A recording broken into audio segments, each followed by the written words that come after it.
Marcos faz questão de descrever que Judeia, o centro do poder, é o lugar do conflito de Cristo, é o lugar da oposição dos religiosos, é o lugar onde ele é crucificado em Jerusalém. Quando ele vai para Galileia, o ministério de Jesus flui, as coisas acontecem, os pobres são alcançados, as pessoas marginalizadas e sofridas experimentam uma grande alegria, uma manifestação da bondade de Deus, porque aquele menino, o Deus encarnado, resolve morar em Nazaré. Que lugarzinho feio para morar. Eu conheço aquela região ali. Imagine a região mais seca aqui quando você está indo para o nosso acampamento. O lugar onde tiver mais pedras. O lugar onde você olhar as montanhas e ver que nem as árvores querem crescer. Pois é exatamente ali, Nazaré. Nazaré é um morro que tem uma fonte de água. E as pessoas então iam morar por ali e fazer cavernas, casas onde eles moravam. Jesus morou ali naquele lugar. E o pai dele tinha uma pequena carpintaria ali, onde ele aprendeu o ofício de carpinteiro. E aquele menino, morando no meio daquele povo agora, começa a mudar a geopolítica de Nazaré, da Galiléia dos gentios, da terra dos oprimidos, de Zebulon, de Naftali, de onde não pode surgir ninguém que presta. Acho maravilhoso isso. Porque quando você olha na história, é assim que você vê a ação de Deus. Aqui no Piauí aconteceu uma cena fantástica. Há muitos anos atrás, um evangelista batista chamado Eurico Vilela passou pela região do Brejo do Maroto, uma das regiões mais pagãs, do catolicismo popular mais exacerbado, e entregou ao seu Filomeno uma Bíblia. O seu Filomeno recebe uma Bíblia. Sertãozão do Piauí, terra de gente esquecida. O que um missionário vai fazer em Brejo do Maroto? Ele foi ali, evangelizou o seu Filomeno e ensinou o seu Filomeno a cantar um hino. Era o único hino que ele sabia. Ele cantava: deixa a luz do céu entrar, deixa o sol em ti nascer, abre o coração e deixa Cristo entrar e o sol em ti brilhar. Ele não sabia outro cântico. Eurico Vilela ficou ali por uns 5 dias, ministrando a palavra de Deus ao seu Filomeno, fazendo os primeiros passos da vida cristã com o seu Filomeno. Seu Filomeno abriu o coração dele, entregou sua vida a Jesus, deixou a luz do céu entrar, deixou o sol de Cristo entrar na sua vida. Seu Filomeno começou então com aquela Bíblia. Ele não era uma pessoa que tinha um bom conhecimento literário, mas sabia ler gaguejantemente e começou a ler as Escrituras para sua família. E as pessoas começaram a chegar na casa do seu Filomeno, porque o seu Filomeno lia aquele livro. E aí então os vizinhos da fazenda, ele morava numa fazenda que era de 2 viúvas ricas, e ali naquela fazenda eles começaram a ler a palavra de Deus. Os vizinhos começaram a se aproximar. Pessoas começaram a vir de longe para participar do oculto na casa do seu Filomeno. Eles não sabiam que era culto, então falavam oculto. E sem saber, estavam na verdade participando do oculto mesmo, porque estavam entrando nos mistérios de Deus. Seu Filomeno não pregava, ele só lia a palavra de Deus gaguejantemente. 20 pessoas começaram a se reunir ali. 40 pessoas começaram a se reunir ali. 60 pessoas começaram a se reunir ali. Regiões inteiras sendo impactadas pela leitura e pelo oculto na casa do seu Filomeno no Brejo do Maroto. 200 pessoas. Nenhum pastor ali.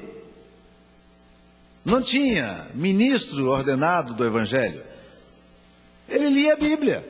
E as pessoas iam para lá atraídas pela luz que emanava das verdades reveladas nas Escrituras Sagradas. 300 pessoas.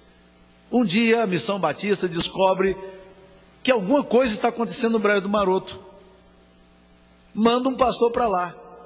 Mas naquelas alturas já tinha 500 pessoas frequentando o culto, o oculto. Chegou um pastor. Quem é o pastor? Não tem pastor aqui não. É o Sr. Filomeno que lê a Bíblia, e nós estamos aqui para ouvir a leitura do Sr. Filomeno. A missão disse: nós precisamos mandar um obreiro para lá. Mandaram um obreiro. E o obreiro chegou lá e de uma vez só batizou 200 pessoas. 200 pessoas. Mas não foi bom ter mandado o pastor para lá, não. Vou explicar para vocês por quê. Porque o pastor chegou lá e ele era muito legalista. Ele começou a entrar com um negócio de modas e costume, mudar a roupa das mulheres, a roupa dos homens, o vestimento das pessoas, e daí um pouco o evangelho se confundiu no meio daquelas coisas legalistas que ele foi introduzindo, coisas que ele aprendeu no seminário, coisas da lei que não deveriam fazer parte nunca do evangelho. E ao invés do trabalho florescer e crescer mais, o trabalho começou a diminuir, o impacto começou a diminuir, e aquela igrejinha foi acabando. Mas centenas de pessoas foram alcançadas pelo evangelho. Uma delas é a mãe de um pastor batista em Londrina, Glênio Paranaguá. A sua mãe se converteu nesse movimento, e Glênio Paranaguá é um dos mais celebrados pregadores hoje no Brasil. Conferência para todos os lados, um homem com uma profundidade teológica impactante. Vocês estão percebendo, gente? O evangelho vai mudar a sociologia de um povo, vai levar o povo pagão a mudar a sua atitude em relação às suas concepções, cosmovisões equivocadas. Muda a história de um povo. Mas eu quero falar de uma história longe daqui. William Carey, que é considerado o pai das missões modernas, sentiu o chamado de Deus para ir para a Índia, louco para poder penetrar na cultura daquele povo, louco para poder tornar o evangelho conhecido daquelas pessoas tão pagãs, uma forte influência hindu. Um dia ele está passando pela praça da cidade e ele vê uma movimentação muito grande, e ele diz: o que está acontecendo aqui? Foi lá, era um ritual de um funeral, e a mulher estava aos prantos gritando, porque ela estava sendo levada viva para ser sepultada com seu marido, porque essa era a tradição hindu. O marido morria, a mulher era enterrada viva com ele. Eu acho que tem uma moda boa, eu acho que seria bom que isso fosse adotado no Brasil também, mas isso é outra história, deixa para lá. William Carey viu aquilo e ele se revoltou. Ele ficou profundamente indignado com aquela atitude. E ele queria sair no tapa com as pessoas. E ele, naquela época, a Inglaterra dominava, a Índia fazia parte do Império Inglês. E ele então procurou as pessoas que dirigiam aquela região ali, líderes da Inglaterra, e denunciou a coisa. Ele disse: como é que vocês não fazem nada? Ele disse: não, essa questão da cultura do povo, é da religião do povo, a gente não entra nisso aí não. E aí ele começou a pressionar, William Carey começou a pressionar, para que as mudanças acontecessem na lei. Um dos líderes ingleses o procurou, maioral, e disse: se o senhor não calar a boca, o senhor vai ser preso. O senhor está interferindo na cultura desse povo. Os dinamarqueses eram associados aos ingleses e tinham uma espécie de salvo-conduto. Pelas leis da Índia naquela época, nenhum dinamarquês poderia ser julgado pelo governo imperialista inglês que dominava naquela época na Índia. O que ele fez? Ele procurou a embaixada dinamarquesa e renunciou à sua cidadania inglesa. Poucas pessoas sabem disso. Deixou de ser inglês e se tornou dinamarquês para ter salvo-conduto e falar o que ele precisava e o que ele queria. E começou a brigar com esse negócio. Foi no parlamento inglês, denunciava em todos os lugares por onde passava.